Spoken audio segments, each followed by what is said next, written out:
As a scientific community, we are basically asking, has the CRZ and these regulations helped us? And if at all, in what way they have helped? So the questions being asked are, is it based on science? Is it based on local needs of the people where it gets applied? Is the social aspect, which was the basic concept of keeping these rules, are being looked at? What is CRZ? I think it's one of the attempt and strategy formulated by the government of India through the Ministry of Environment and Forest to protect and conserve the coastal area.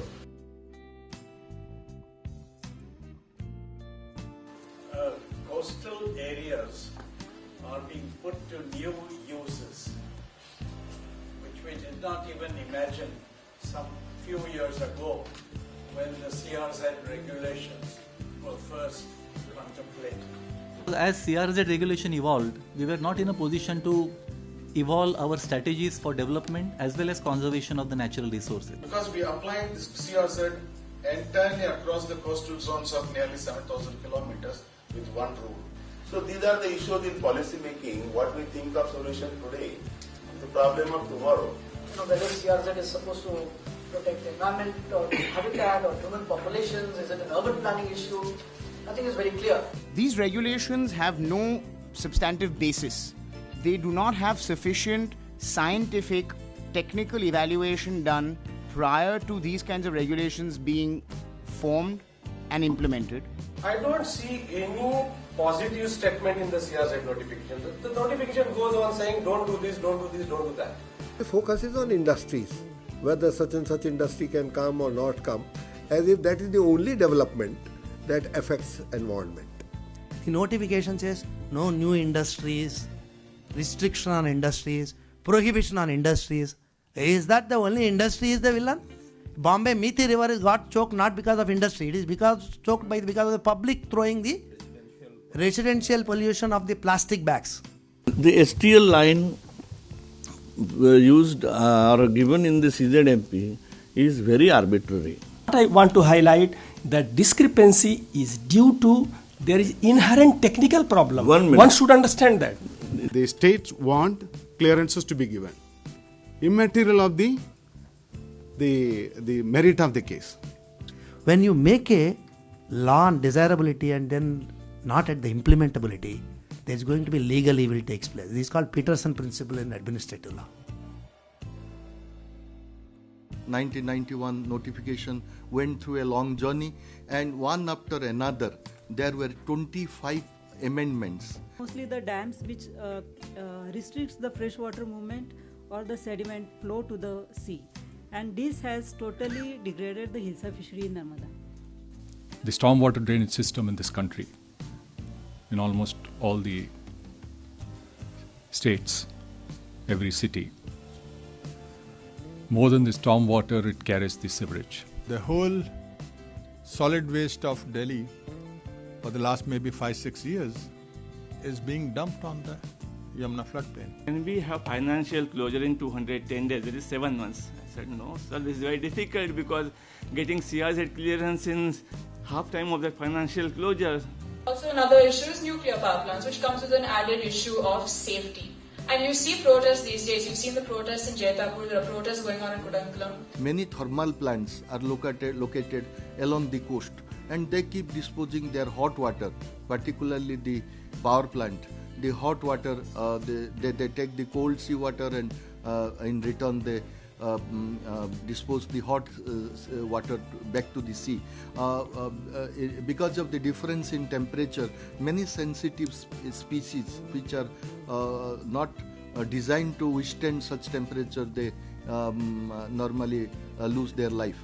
So it currently operates, we neither protect the environment, and I'm going to be so bold as to say we neither protect the environment nor allow sustainable development to occur. So we lose at both ends. I don't think that Mumbai Municipal Corporation has even reduced 1 liter of sewage going to the sea in these 20 years. There is a lot of problems of delineation of these zones. So for EIA notification, I had to submit different forms. CRZ notification, I had to submit different forms. That what is science behind 200 meter, HTL plus 200 meter and HTL plus 500 meter? I don't think there is an answer, because I have not seen any scientific literature where HTL plus 200 meter or HTL plus 500 meter is well defined. What is so big about a single mangrove which is stopping the entire railway line? For entire Navi Mumbai, there is no CZMP approved plan. The short red line and the long red line. Now the short red line is leading to that building which you can see, the white terrace top, that was constructed and finished sometime in 2003 and 4, and you can see how close it is from the creek. It is almost just next to the creek. It would actually be illegal, it is. But there has been no problem with constructing that. And if you look at the big red line leading to that red triangle, that whole project has been caught up in CRZ. 2 roads coming before that, and it's completely, I think, not even CRZ2. But that is how arbitrary CRZ implementation has become, and that's why it has become a much hated word and thing in Mumbai. CRZ notification as categorically, they are defined which project should be cleared at state level, which project should be cleared at MOE. But that categorization, that bifurcation, there is ambiguity in that bifurcation. We send proposal to the ministry for certain. It's my experience, I'm telling you. We send proposals to the particular proposals to the ministry to get clear. We recommend it to the ministry, sends back to us. It is not our jurisdiction.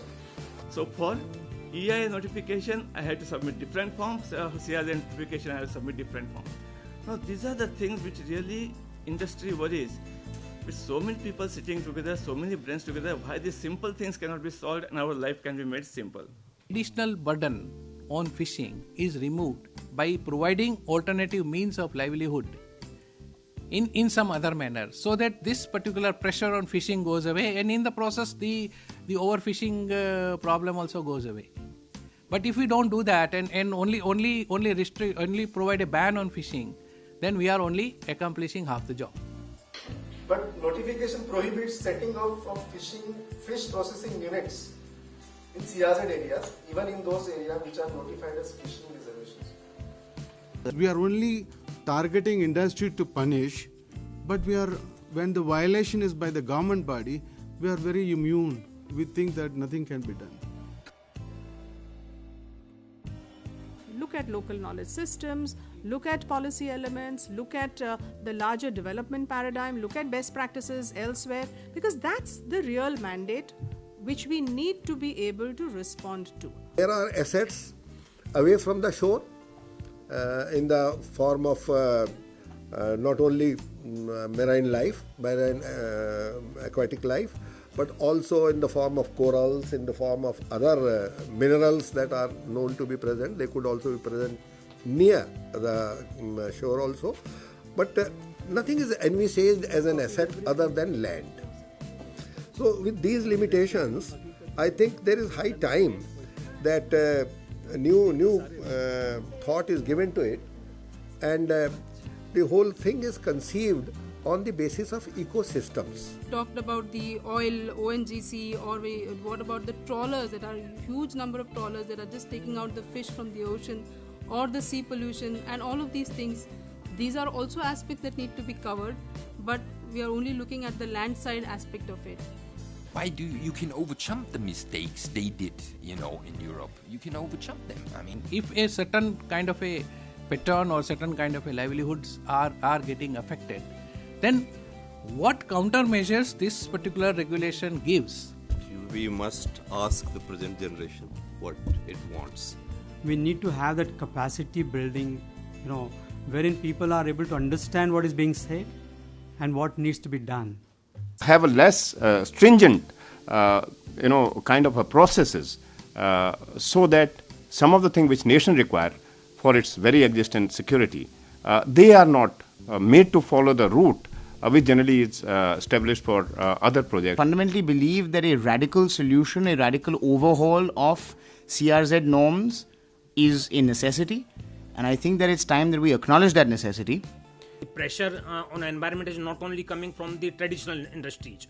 The pressure on environment is also coming from new industries like education sector and so on. The colleges they open, how much land they acquire and so on. The health sector, how much actually the land actually they need for hospitals and so on. And also for residential purposes from builders, from developers and so on. These new things in mind when formulating your regulations, so that they don't get ruled out or they don't become difficult to install.